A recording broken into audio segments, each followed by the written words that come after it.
Le gouvernement québécois mène une politique d'immigration choisie, ce qui veut dire qu'il engage les personnes qui correspondent en principe le mieux au marché du travail québécois. Ces immigrants arrivent justement et ils se rendent compte qu'une fois au Québec, ils ont beaucoup de mal à trouver un emploi.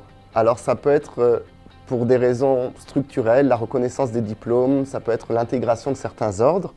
Il y a aussi une connaissance des codes relatifs au marché du travail québécois qui ne sont en général pas connus, en tout cas pas par les nouveaux arrivants.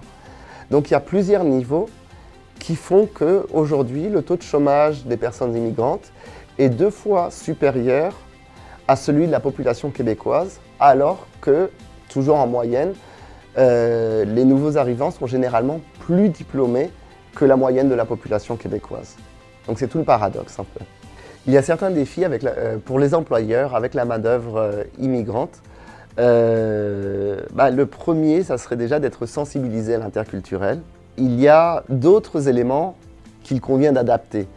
Par exemple, en entrevue, certaines questions comme le « parlez-moi de vous » peut laisser certaines personnes immigrantes dans le désarroi parce que cela va chercher certains éléments du côté du rapport à la hiérarchie, par exemple.